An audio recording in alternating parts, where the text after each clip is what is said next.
Olá, galerinha! Tia Lorena mais uma vez gravando uma aula de geografia. Vamos começar corrigindo a nossa atividade de casa, tá? Que foi sobre desigualdade social, não foi isso? Sobre miscigenação, diversidade cultural, tudo isso envolveu a nossa atividade de casa. E hoje também não vai ser diferente. Tia Lorena vai estar começando um novo capítulo, mas também vai estar falando de população, né? De diversidade cultural, ok? Vamos começar a nossa correção? Nossa correção vai começar na página 181 e diz logo o seguinte: explique o que significa a palavra miscigenação. Gente, muita gente colocou do jeito que quis, né? Vamos colocar mistura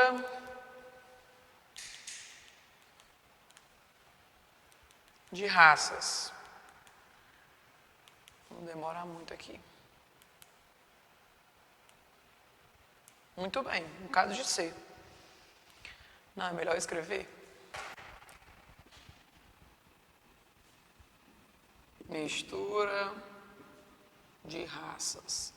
Lembrando, amores, que vocês podem ter colocado de culturas, né? Vocês podem ter colocado de culturas, também dá certo. Vamos para 2. Deixa a Lorena subir aqui, pronto. Vou estar apagando, tá? Aqui praticamente é a mesma coisa. Por que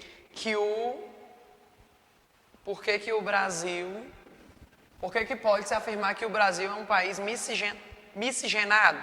Por que, gente? Que tem o quê? Diversidade. Vou apagar aqui. Cultural de raças. Ok? Continuando. 3. Observe o gráfico a seguir e responda. Observe o gráfico. Gente, observe logo a legenda do gráfico. Observe logo o título do gráfico. Tudo isso é legal. Distribuição da população por raça. Ou seja, preto, branco, pardo, né? Tia Lorena até falou disso na aula anterior. Vamos ver o que está dizendo. Para elaborar esse gráfico, o IBGE tem como critério alguns aspectos. Forma... Como geralmente as pessoas se classificam, classificando a população por. Gente, pelo amor de Deus. O que esse gráfico está classificando? Olha aqui, ó. Está classificando o quê? Raça, né? Vamos olhar se tem essa opção. Olha aqui, letra C. Número 4. Explique a afirmação a seguir. Vamos ver o que essa afirmação está dizendo. O Brasil é um país com grande riqueza cultural, ou seja, diversidade cultural. Muitas culturas. Mas é cheio de contraste social. O que é contraste social? Algo que muda. E o que muda? Desigualdade, né? Ainda hoje a história do Brasil é marcada pela desigualdade. Então vamos colocar aqui, ó. O Brasil é um país de grande riqueza cultural. Existem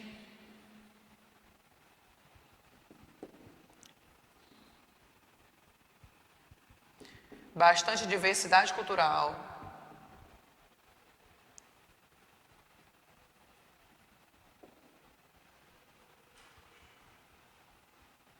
Vírgula. Porém, a história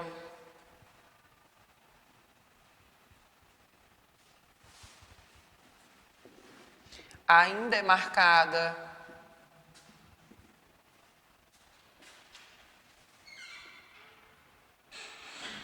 pela desigualdade.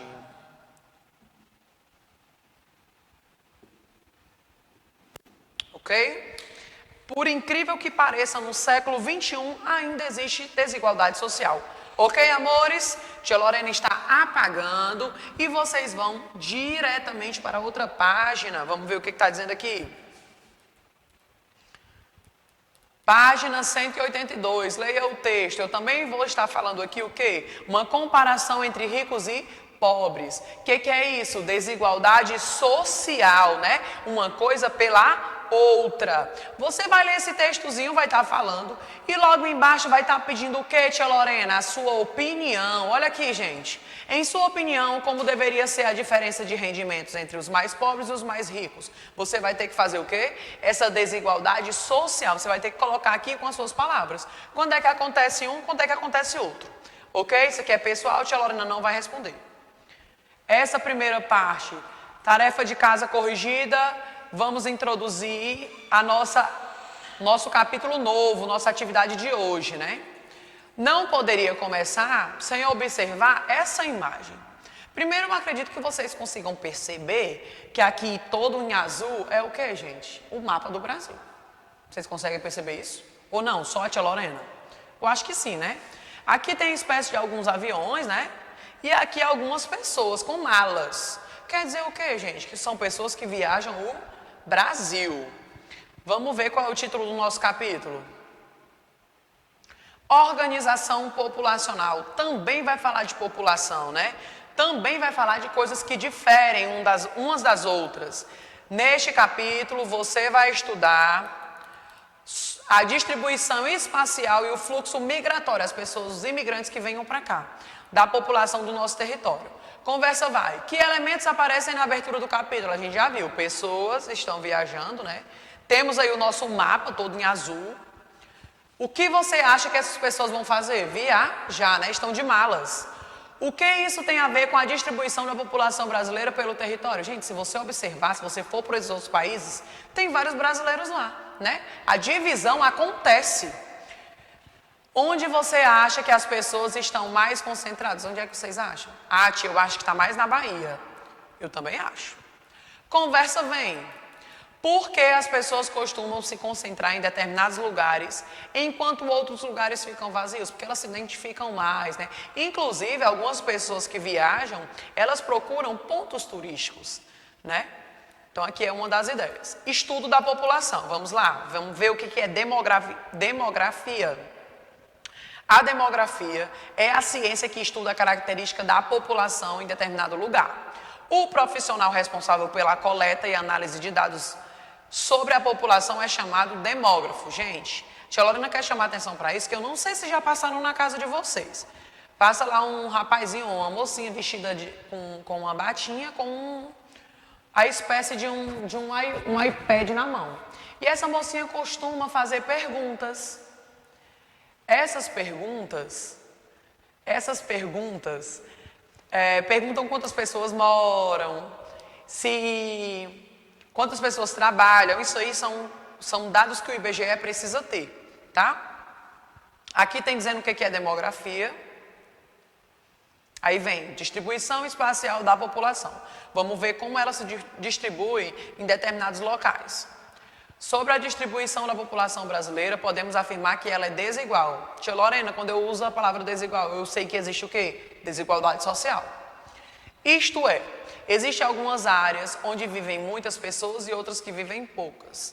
O município de São Paulo é a área que apresenta a maior população total, ou seja, todo mundo quer ir embora para São Paulo atrás de emprego, né, na maioria das vezes. Em 2009... estimativa com, olha quantos tem, gente. 2.252.023 habitantes. Ou seja, é uma estimativa boa de habitantes. E Serra da Saudade, em Minas Gerais, segundo o IBGE, é um município que tem a menor população, com 781 habitantes. Olha aí, gente. Ainda existem cidades com esse tanto de habitantes. Observem as imagens. Aqui eu tenho São Paulo, né? E aqui eu tenho a Serra da Saudade. Por que você acha, comparando, né? Só em observar, que aqui São Paulo tem mais habitantes do que Minas Gerais, aqui, né? Nessa cidade aqui. Gente, se você observar, você costuma ver, né? Mais prédios. Né? Aqui são prédios, indústrias, não sei, locais de trabalho. Aqui, ó, nem tem, né? Parece ser aqui um local onde é totalmente comunitário. Essa desigualdade na distribuição populacional tem relação direta com a forma como o Brasil foi ocupado, pois quando os europeus chegaram, estabeleceram-se primeiro no litoral, ou seja, nas praias. Com o passar do tempo, alcançaram o interior do país. Assim, as cidades se concentram maior na população, que estão localizadas no litoral, ou seja, na praia. As próximas a ele, como é o caso de São Paulo, Belo Horizonte, Curitiba, Recife, entre outras. Contudo, como saber a área da população? A tia Lorena vai explicar isso aqui, né? Mas ela não vai querer que tu faça, por enquanto, tá? Porque eu vou explicar com calma. Uma informação que comprova essa desigualdade de distribuição populacional é a densidade demográfica. Tia, o que é densidade? É um cálculo, olha aí a matemática entrando aqui, né? Na geografia. É um cálculo que você faz para saber quantas pessoas vivem naquela determinada região. Isto é, a quantidade de pessoas que residem em 1 quilômetro quadrado por área. É um cálculo que divide a quantidade da população pela área em que essa população reside. Aqui, gente, eu tenho um exemplo desse cálculo, tá? Ó. Mas eu não quero que você faça agora, não. Só quando a tia Lorena entrar em detalhes. Tia, me explica maior. Vamos aqui. Vou só por cima, gente, ó. Aqui eu tenho a quantidade de habitantes, que é o primeiro que está aqui. E aqui eu tenho a área. Vou dar um exemplo. Imagine, aqui é no Brasil, não é isso? É. Aqui eu tenho um total de habitantes e eu vou dividir pela área. Isso aqui vai dar isso aqui. Tia Lorena, por que tem quilômetro quadrado? Porque é por área. Área é dada em quadrado. Tia Lorena vai explicar isso aqui depois, tá? Mão na massa. Que tal elaborar um mapa de densidade demográfica das unidades federativas do Brasil? Tia Lorena, o que é unidades federativas? Estados. Recorte as partes da página 29 do material de apoio. Prestem atenção, eu vou estar explicando para depois vocês dizerem que não sabem responder, tá? Cole as partes no local correto, no lugar correto do mapa e que está disponível na página 27 do material de apoio. Se você observar, né, aqui eu tenho um exemplo do mapa. Onde é que está esse mapa, tia Lorena? Página 27. Bem aqui embaixo, eu acredito que dá para você perceber, né? 4 cores diferentes. Aí você vai para cá. Tia Lorena, o que é que eu vou fazer? Eu vou fazer isso aqui, ó. Na página 29, eu tenho vários cuidados, gente, para você não cortar errado, tá? Você vai cortar e vai colar dentro do mapa. Você vai saber quanto é a estimativa de cada local. Posso estar pesquisando na internet, tia Lorena? Pode, porque você vai observar e vai ter aqui, ó. Tá bom? Aqui as cores. Fazendo isso aqui, né, que é o dever de classe, a tia Lorena tem aqui a 186, que é de casa. De casa não, desculpa, de classe. Por que nós não vamos fazer? Olha o que está dizendo. Vamos calcular a densidade demográfica da sua sala de aula. Ah, tia, por que a senhora não faz? Porque eu que vou fazer, eu vou dar a resposta para você. Então, essa folha aqui, a gente só vai fazer, tá certo? Quando a gente estiver na nossa sala de aula. Então, a 186 não é para fazer. 187... A tia Lorena já falou de densidade e você, através desse mapa, você vai observar e vai ver o que está dizendo aqui. Isso aqui vai lhe auxiliar lá naquela primeira parte. Gente, está tudo ok? Vocês conseguiram entender? Então, a 187, você só vai ler, ó. Você só vai ler, que é sobre a densidade demográfica, está fazendo alguns questionamentos. Após você colar, lá no mapa que a tia Lorena explicou, você vai observar aqui, ó, a quantidade. Inclusive, tem um mapa aqui. Ok? Fácil ou difícil? Fácil, tenho certeza que o 5º ano vai tirar de primeira. Se precisarem da tia Lorena, contem comigo. Tia Lorena está aqui para ajudar, tá certo? Dúvidas, já sabem onde me encontrar. Essa foi a nossa aula de geografia e a gente se encontra na próxima aula.